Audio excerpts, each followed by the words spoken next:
Lunes 12 de julio, saludos señoras, señores, bienvenidos como cada día a este espacio, a esta revista de prensa, este paseo que damos cada mañana por los titulares de los diarios que se editan en la provincia de Córdoba, Diario de Córdoba, ABC y El Día de Córdoba, también como siempre un repaso a la prensa digital.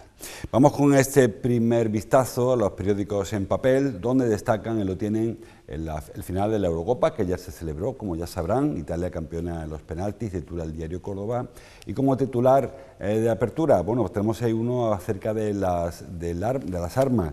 La Guardia Civil dice tiene intervenidas en Córdoba 3.229 armas de fuego. Luego explicamos un poco este asunto. También habla el Diario Córdoba de la vacunación. 500.000 de cordobeses tienen puesta ya la primera dosis de la vacuna, al menos la primera dosis de la vacuna.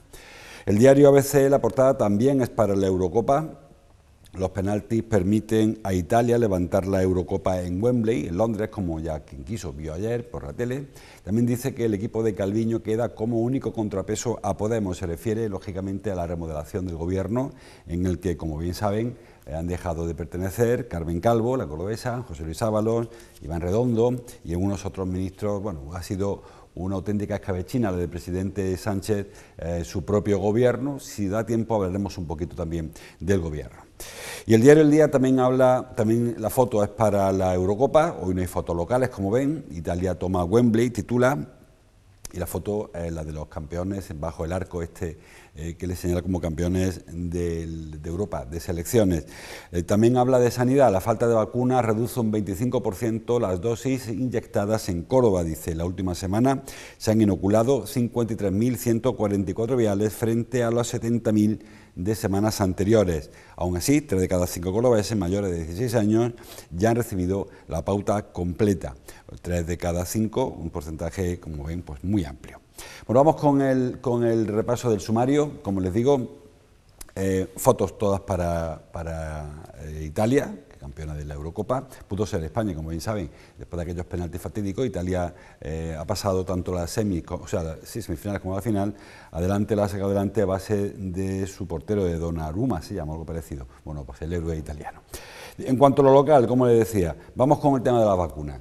El diario Córdoba, en el sumario, habla de que 500.000 de cordobeses tienen puesta ya la primera dosis de la vacuna. 500.000 de cordobeses es un porcentaje muy amplio, 70 y tantos %, creo que me he tenido por ahí la relación, tiene la primera dosis de la vacuna.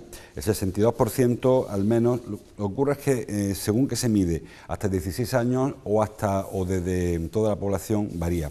En Córdoba, por ejemplo, con dosis completa, el mayor de 80 años tienen ya el 100%, de hecho, estadísticamente sale el 103%. ¿Por qué? Porque hay menos personas censadas que las dosis que se han puesto. Son 100%, para no complicar la vida.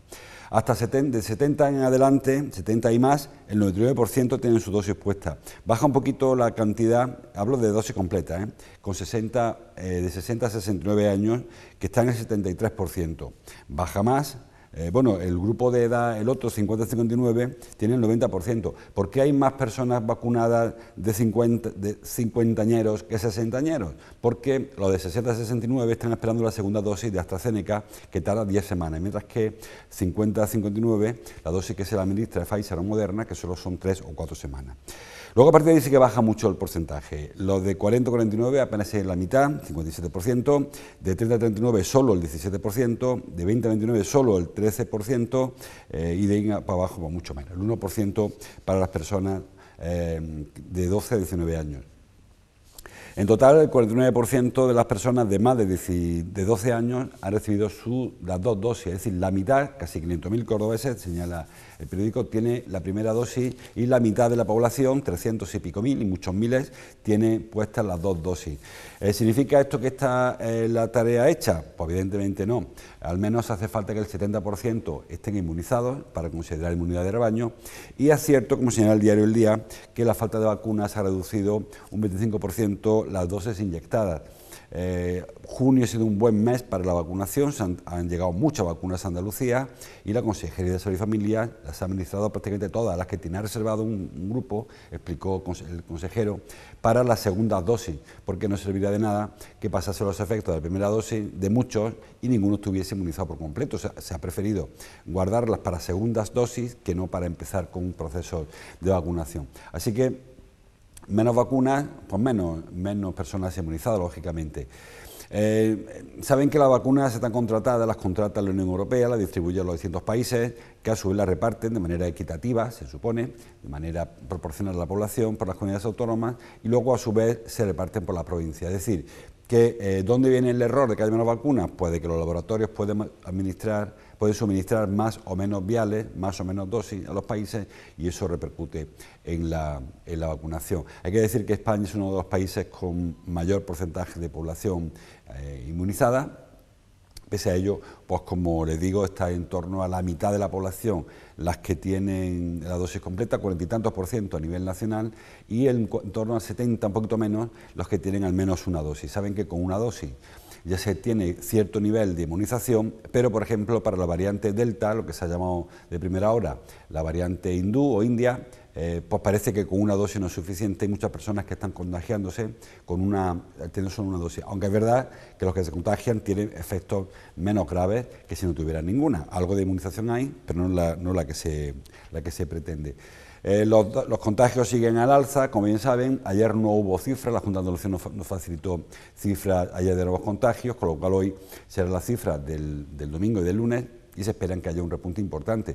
¿Por qué? Pues porque esa población que les contaba antes, que está sin vacunar, son los que están sufriendo en este momento los estragos del coronavirus. Afortunadamente son personas jóvenes, menores de 30 años, que pues vienen padeciendo la enfermedad con menor rigor, y eso hace que, a pesar de no tener vacuna, la situación no sea del todo insostenible. Es verdad que, por ejemplo, en Cataluña se están multiplicando, ahora sí, las hospitalizaciones, y eso está haciendo que la presión asistencial crezca mucho más de lo que está ocurriendo en Andalucía, por ejemplo, donde no hay prácticamente ningún tipo de problema. En Córdoba, datos del viernes, del sábado, son 61 las personas que permanecen hospitalizadas en todos los hospitales de la provincia de Córdoba, es decir, un porcentaje muy pequeño. Si de esos 60 personas se restan los 14 que están en la UCI, lamentablemente para ellos, quedan apenas 35, 38 personas, o 40, las que están en planta, que evidentemente no es presión ni mucho menos agobiante para los hospitales. Todo está en que se queda ahí, y que este exceso o este incremento importante en el número de contagios se traslade, que esperamos que no, a las plantas de hospitalización. Por ahora el problema está en el centro de salud, donde, como saben, ahí sí que se acude en cuanto que aparecen síntomas, a pesar de que lo recomendado es no ir mucho al centro de salud porque el problema de los contagios, pero lógicamente si una persona con 25 años tiene un proceso extraño y se encuentra mal, lógicamente pues acude al médico a que le diga, pues hazte las pruebas del PCR, del COVID o de lo que tenga que ser. Como digo, la situación está muy parecida a la semana pasada. Los contagios al alza, las hospitalizaciones bloqueadas, estabilizadas, y la vacunación creciendo despacito, más despacito de lo que todos querríamos. Más cosas. Me quedo en el diario Córdoba, hablando de las escopetas. Habla de armas, pero fundamentalmente son escopetas. Titula: la Guardia Civil tiene intervenidas en Córdoba 3.229 armas de fuego. Ahí tienen la imagen de Consuegra, de Pepe Consuegra, con una escopeta a la mano. La mayoría son armas de caza, como les digo, y la inmensa mayoría, del 48%, de estas intervenciones se deben a la pérdida de la habilitación, es decir, a no tener permiso de armas. ¿Por qué? Pues porque son personas que ya han decidido dejar de cazar, en muchos casos, o personas que se le ha pasado la fecha y han decidido, bueno, no renovar, por la causa que fuera. Eso obliga a entregar el arma. Poseer un arma de fuego, aunque sea una escopeta de caza, sin permiso de armas, supone una infracción grave por posesión ilícita de armas, algo que puede conllevar incluso prisión, cuidado con ese asunto. Luego es verdad que de esas 3.000 armas hay un 25% que son consecuencia de una infracción penal o administrativa. Penal, básicamente, por haber sido incautadas en un hecho delictivo.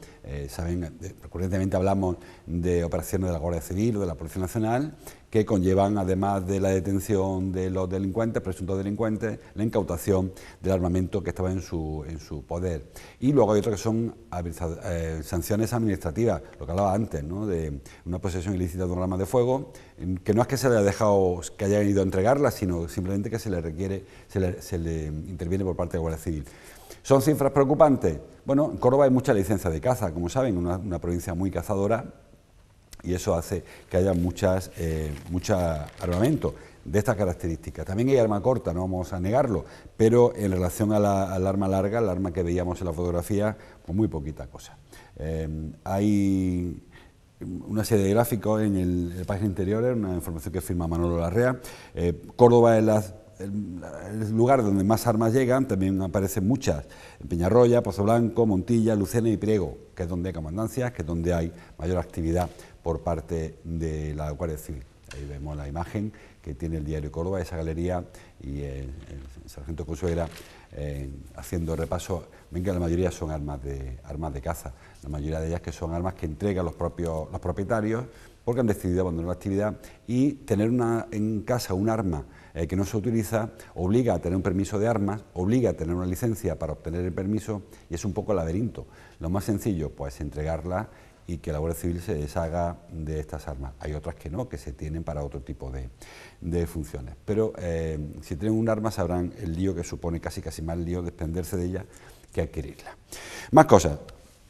En el diario El Día habla en el sumario del tráfico. Titula: el radar que más multa en las vías de la provincia está en la A45 de Lucena. En Lucena, durante el año pasado, la DGT impuso 23.533 sanciones por exceso de velocidad. Hay que decir que estamos en pleno proceso vacacional, como bien saben, lo descubrí yo ahora, que son muchos los desplazamientos que se producen, tanto de largas estancias como de fin de semana, y los radares pues están funcionando. Curiosamente multan más los radares fijos que los móviles, aunque aparentemente el fijo, los conductores que además pasan mucho por una carretera, se lo saben. El radar móvil hay que encontrarlo, el fijo lo sabemos. Y sin embargo son más las infracciones, según señala el diario El Día, las infracciones que se denuncian desde el radar fijo que desde el radar móvil. Saben que algunos especialmente, no digo que persigan, sino que donde suelen caer más los conductores, que habla la información de la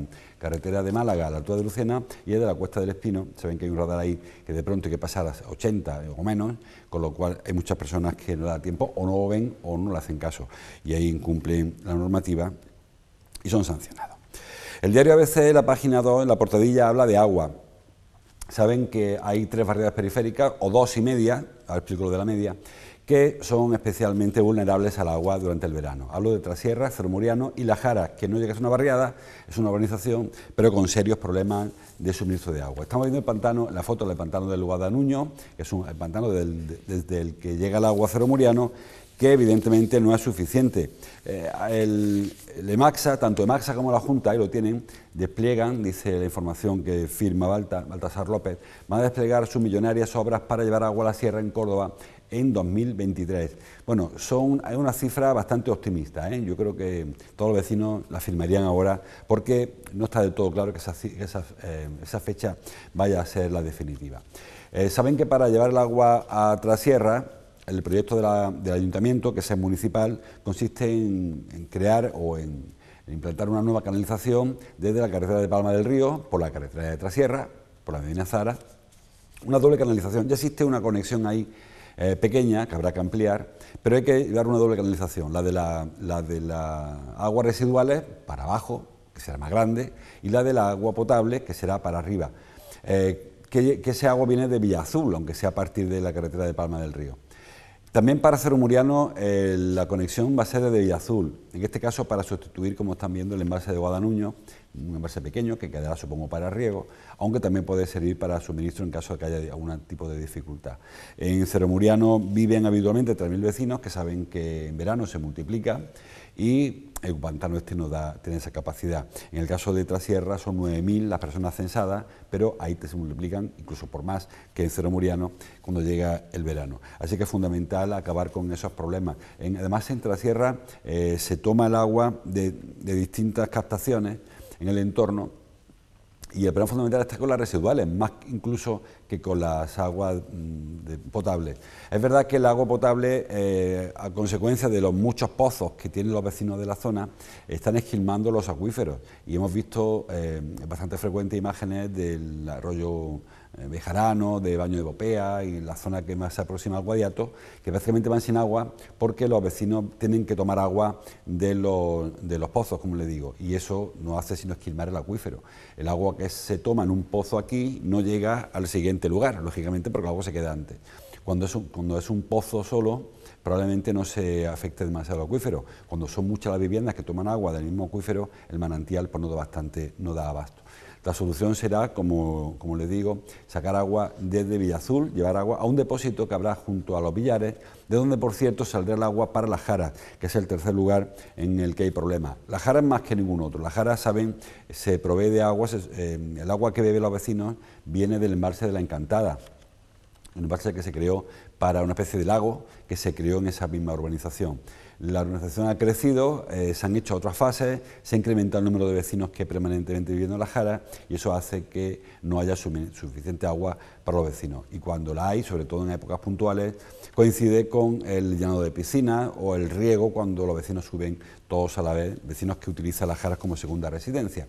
Pues también se va a llevar agua, en este caso de Villazul también, a través del depósito que construirá la Junta de Andalucía para ese paso intermedio entre Villazul y Trasierra, con el depósito en medio de los Villares.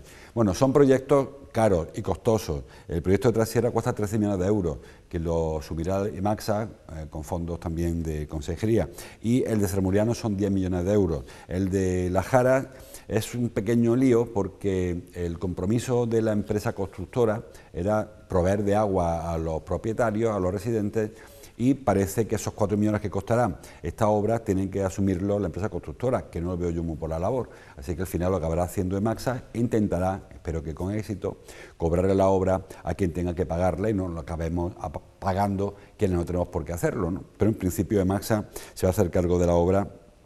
Son 5 millones de euros, he dicho 4,5, no, 5,1, porque además no solamente la canalización, sino la red interna.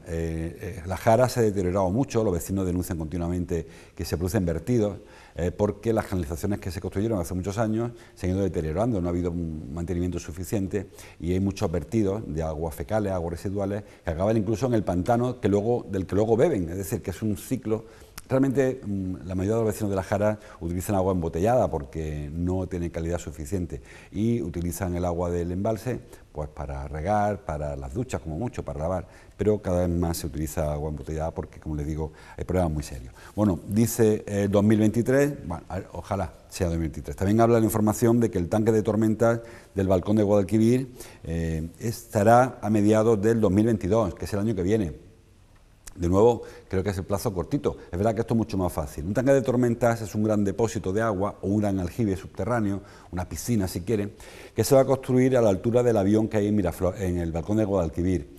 ¿Para qué sirve eso? Pues sirve para calmar las aguas torrenciales en épocas de precipitaciones abundantes, que aunque parezca mentira por el calor que hace, llegarán también. Saben que los arroyos de la sierra vierten al Guadalquivir, los arroyos de la sierra se han ido canalizando a través de muchos años.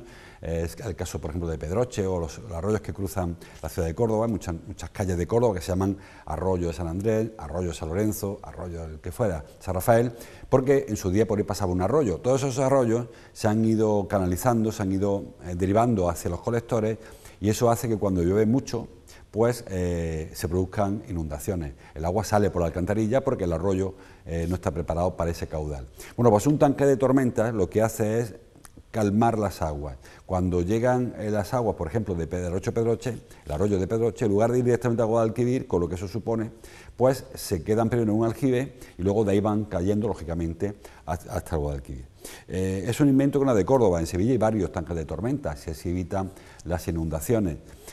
No todas, lógicamente, porque para que este tanque de tormentas se evitara la inundación de la ciudad le faltan mucho más tanques de tormentas y ponerlo quizá incluso aguas arriba, no en el lugar en el que se pone, porque recuerden que hay parcelas que se inundan en Alcolea, en la zona de la Cigüeña, en la zona del Levigar. Para evitar que el agua llegara allí había que construir un tanque de tormenta mucho más arriba, pero tampoco puedes hacer cientos de piscinas río arriba. En cualquier caso, donde vamos hoy es que hay un plazo para que el año que viene, a mediados del año que viene, esté el balcón, tanque de tormenta del Conde de Guadalquivir, que yo insisto, creo que es muy precipitado dar esa fecha, aunque ahí por el trabajo de Maxa, y Maxa, por cierto, suele cumplir bastante bien las fechas, porque es una empresa que tiene bastante solvencia, tanto profesional como técnica, como económica, en este caso también es importante. Más cosas que nos encontremos de información local. Dice el diario ABC que la vendimia de Montilla Moriles será más escasa, pero de más calidad. El sector maneja una caída de más del 10% en la producción, pendiente de los precios y de que se recupere el canal Horeca. Canal Horeca saben que es el canal para distribución de la hostelería y la restauración, que bueno, pues es fundamental para la distribución del vino.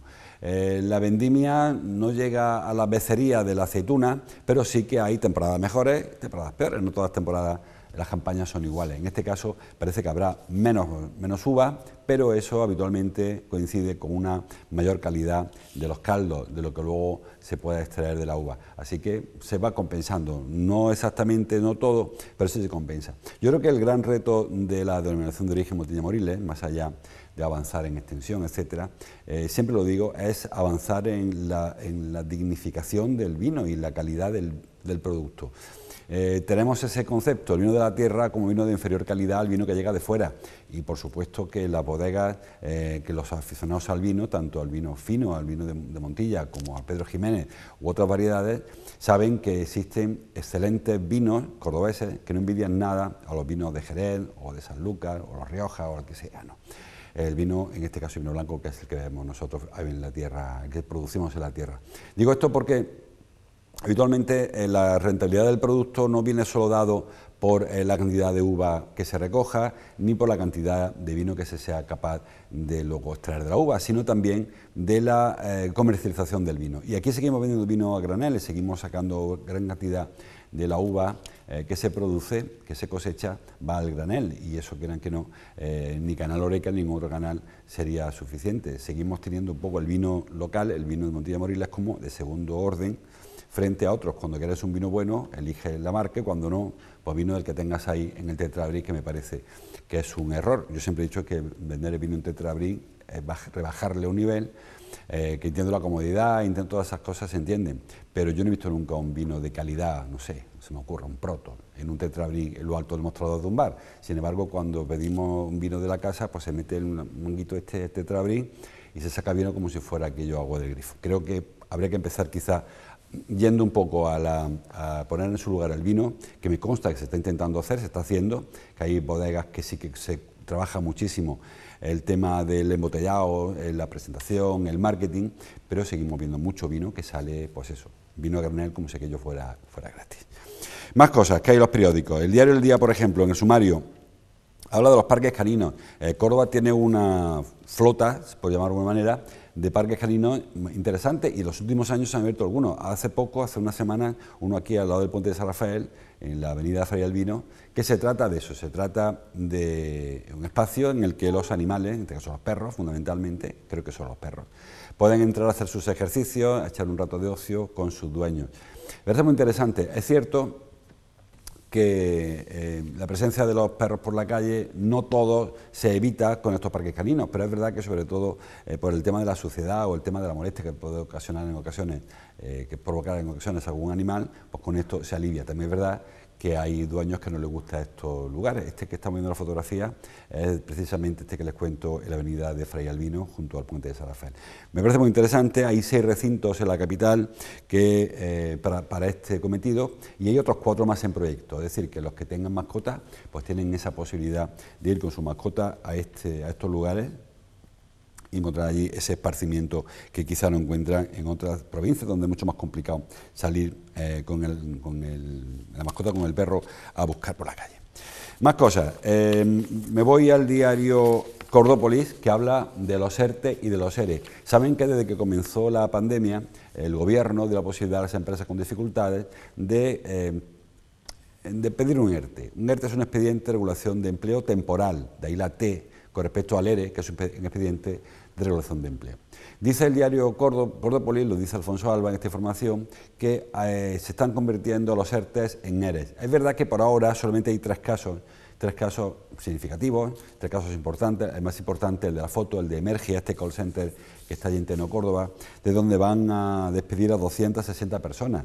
Parece que ha habido un problema entre la empresa, entre Emergia y Vodafone, que es la que le prestaba el servicio, o sea, a la que le contrató al call center de Emergia, y ahí trabajan 400 y pico personas en esa línea y más de la mitad van a quedar en la calle. También está el ERTE de CaixaBank, que no es local, pero afecta en Córdoba, en la provincia de Córdoba, casi 70 personas.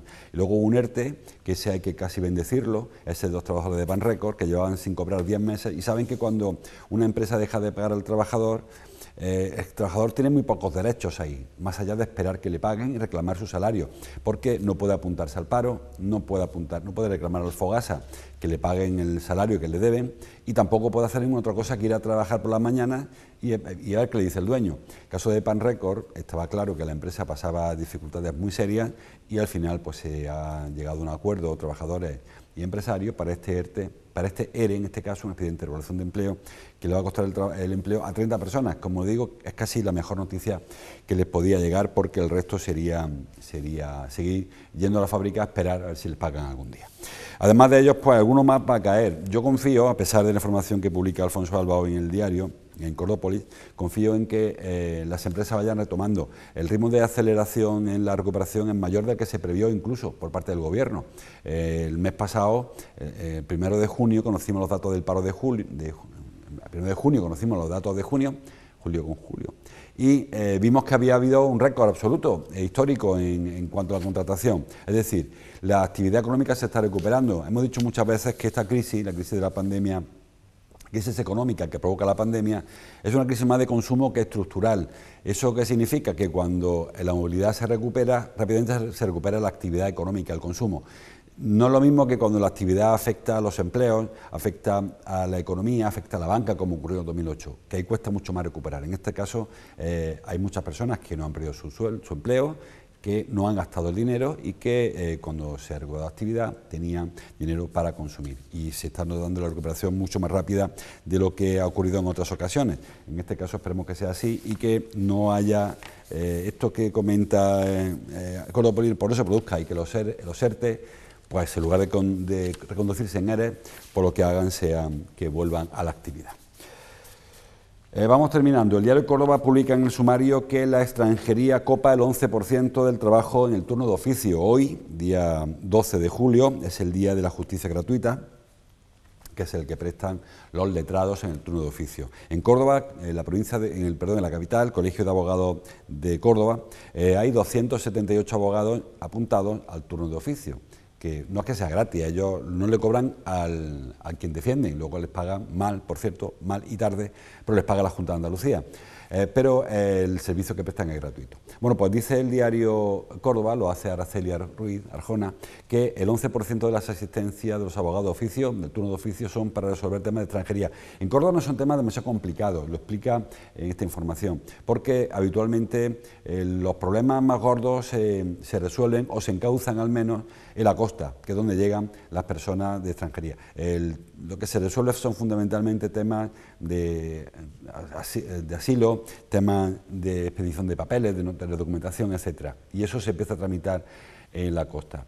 Córdoba no es una ciudad especialmente elegida para venir los extranjeros en esta situación de falta de documentación.